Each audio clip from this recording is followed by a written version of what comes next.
No worries at all. Hi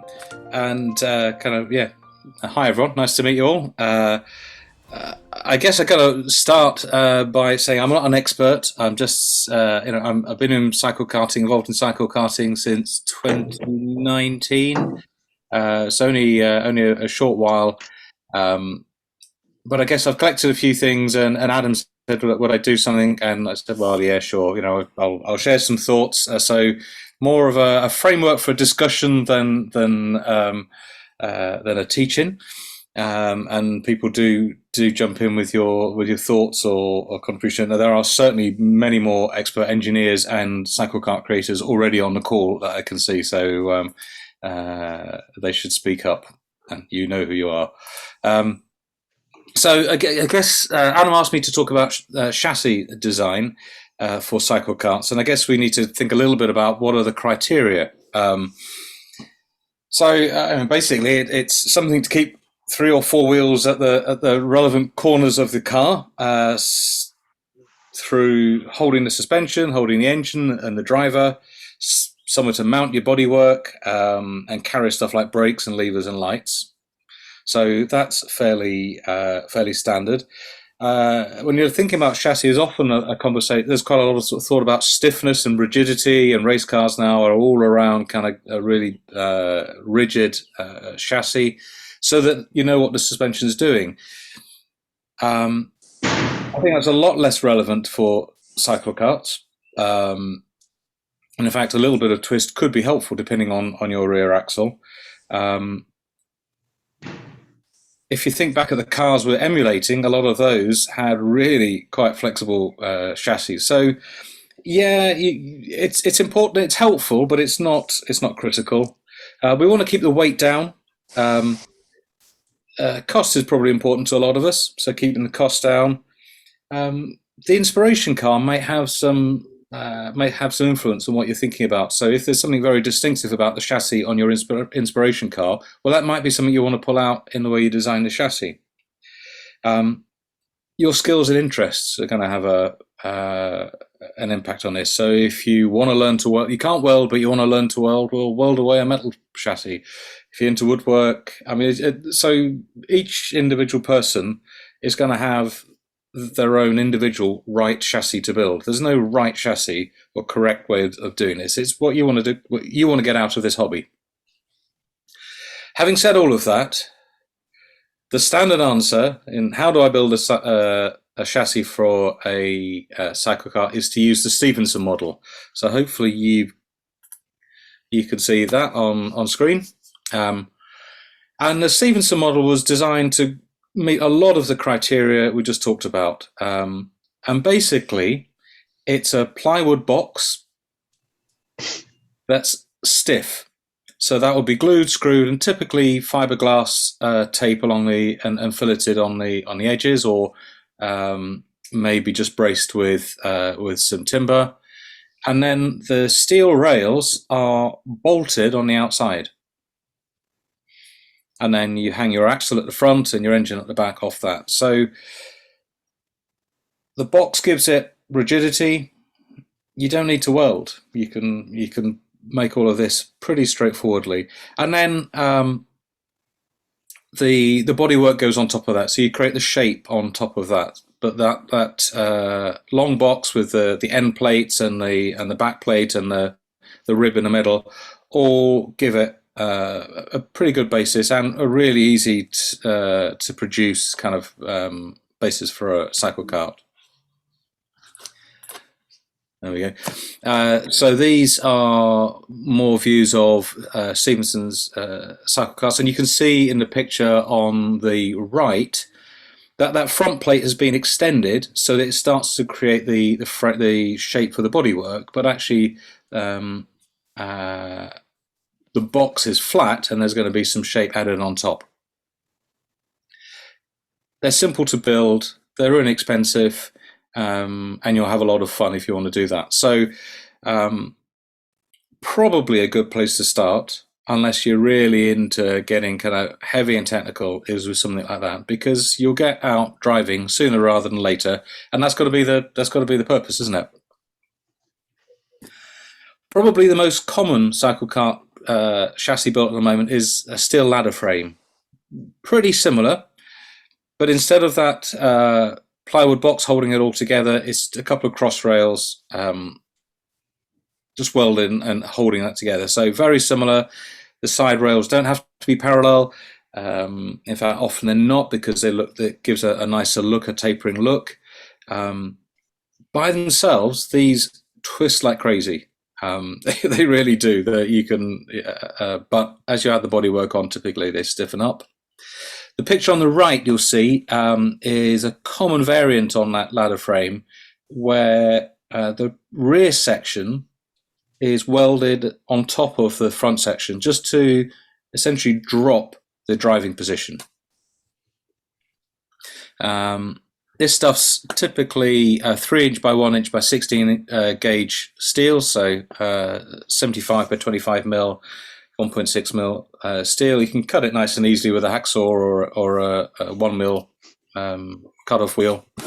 So again, pretty easy to work. And if you can't weld and you don't want to learn to weld, they'll probably find someone locally who would do that little bit of welding for you. You then get a hybrid, this was Stevenson Plus. So here you see two Cyclekarts where the body is dropped between the rails, and it's a stiff body. But the one on the left is Chris Slade's ERA. It actually has some welded cross pieces as well. So it's a slight combination. The one on the right, the dropped tub, the seat tub, again, by bonding that plywood tub to the sides, bolted or glued, however you want to do it, you're introducing quite a lot of stiffness into that chassis.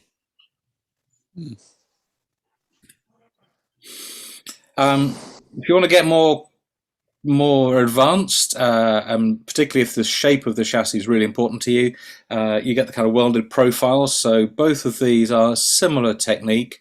The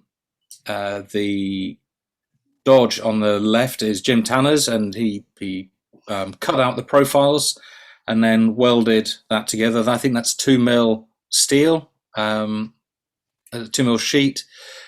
He thinks that's probably a bit heavy and would probably go a lighter gauge sort of next time, but so that's boxed in. The one on the right,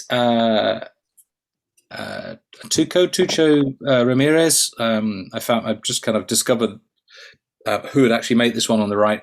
Similar type of structure, but that's got a really heavy top flange, a top and bottom flange. So the web, the vertical web on that is cut out. It's 1.6 mil, and then he bent the top and bottom flanges into an MDF frame he'd cut out. He kind of held it all together in an MDF jig, and then tack welded that together. The top and bottom flanges on that are 1/8 steel, so it's pretty heavy. So those have very kind of quite involved. So for those, the structure and the shape of the chassis is important. And then beyond that, you can go for a wooden chassis. Cyclekars, lots of early cyclecars had an ash frame, armored ash, where or a flitch beam, where you attach some 1.2 mil, 1.6 mil steel on the outside of ash, giving it just a little bit of extra stiffness, and of course monocoques. So like the Mosquito aircraft, which was a plywood monocoque, or space frames. But if you guys are thinking about any of those, then you don't really need to be listening to me. You know a lot more about this than I do. Kind of one of the Adam asked me to talk about this, and I said, well, where do you want me to go with it? Because when you're designing a cyclekart, a lot of it can get quite connected. So depending on the chassis, on the suspension design, there may be some influence on how you build your chassis. So a couple of the variants on suspension. The most common, undoubtedly, is a semi-elliptic leaf spring underneath a rail. So very common. So that's a standard ladder ladder frame chassis, suspended underneath. But there are lots of variants. So, in fact, my Bugatti has the leaf springs on the outside because that's what the original vehicle has. So that's not my car. That's just but again, outboard leaf springs. Dennis Thomas's BMW at the top with a transverse leaf spring. And of course, there you're going to have to start thinking about, well, where is that going to sit in your chassis? Quarter elliptics like Kelly's Little Miss Backfire at the bottom left, and you can run those off wooden frames as well as a steel frame. In fact, the original car was a wooden frame, but you might need to put a few reinforcement plates, and then you might build something like Rich Egger's fantastic torsional torsion bar suspension, bottom right there. But again, you know what you're doing if you're building one of those. At the other end of the vehicle, again, the chassis is doing an important part in holding the engine and somewhere to mount your brakes. Everyone's car is going to be different to this on this, so it's just something that you need to build in. And my bit of advice here would be, think about the engine packaging before you. I mean, you might tack weld some chassis members together, but don't get your engine in. Check it fits. Check where your torque converter is going to sit against your sprocket and your brake, and how you're going to access all of that stuff when it's in. Because many a project kind of stumbles there because you put it all in and it doesn't quite fit, or you're going to need to be able to tension your the chain, and the picture on the right just highlights it. Depending on how all of that ends up in your engine bay, if the drive sprocket, the little one, and the main sprocket on your axle, the large one, and the pictures on the right, if you're lucky, the sprocket is kind of horizontal from the drive sprocket's horizontal from the main sprocket, and then sliding back and forward on elongated slots works. It tightens and loosens the frame. However, if you end up with a drive sprocket above your axles to your main sprocket, moving back and forward is not going to tighten it, or very little. So you're going to have to think about ways of either jacking up the car, the motor to take out that tension, or putting out a ramp or whatever. One of the Cyclekarts in the UK, the Wolseley Hornet, the motor blade is actually hinged at the front and jacks up on two bolts at the back. So that's how they tension it, because he's got the situation where the chain is vertical.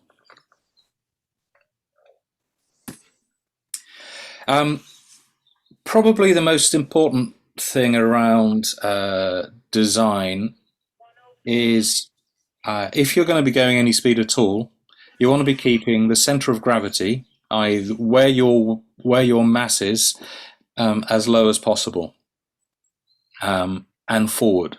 So the picture on the left, that dot is typically humans' center of gravity, kind of, that you can consider all of their weight just above their pelvis, just kind of. And you'll see in that picture the driver's quite reclined, because that's pushing the weight forward and down.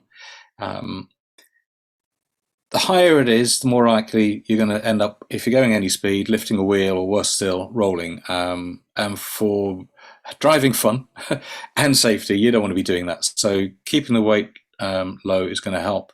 Moving it forward is about that weight balance between the wheels, front to back. We've got all of our weight at the back. So we've got an engine at the back. We've got the driver typically nearer the back. And so if you end up with a solid axle, so both wheels keyed at the back, you will understeer. And if it gets at all wet, you're really going to struggle, unless you can push your weight forward, in which case you get more of a balance. So just, I guess the advice is, keep the weight low and keep it forward.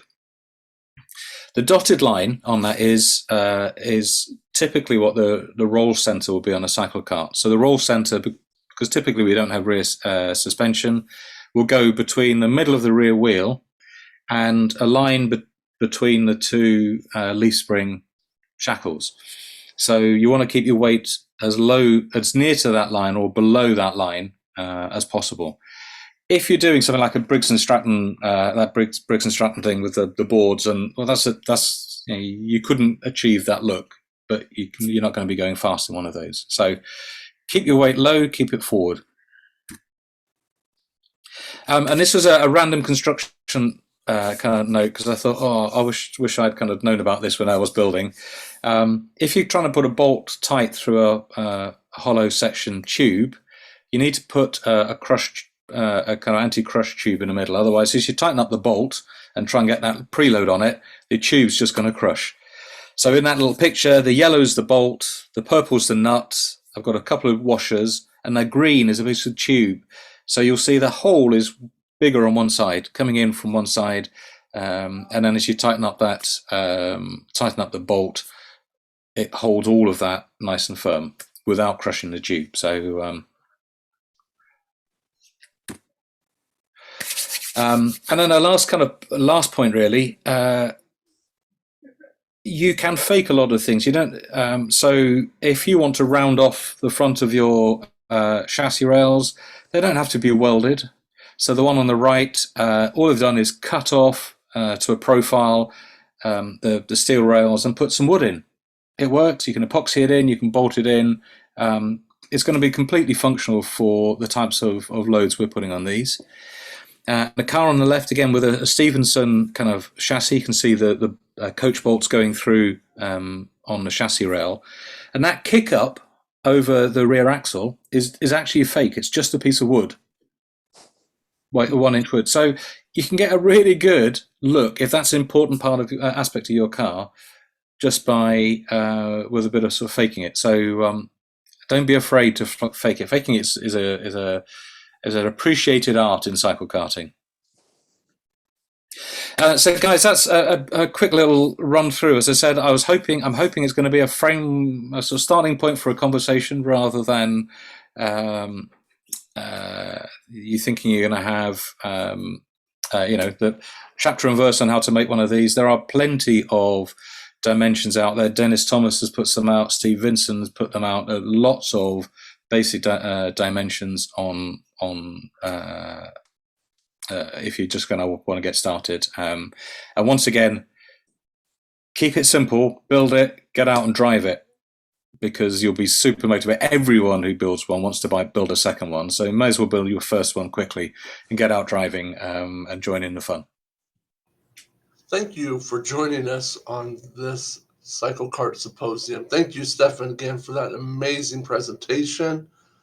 The Q&A was cut off of the video due to the length of it, as well as not having permission from each of the participants to have them on screen. So what I'll do is I will transcribe some of the best questions, as well as some of the repetitive questions that people seem to have, and I'll put together the transcripts of that and add it to it later on. So once again, thank you for joining us. If this is something that you enjoyed, please let me know in the comments below so that I can keep doing these for all of us, new builders and experienced builders, and those that just want to learn more about the hobby. Thank you.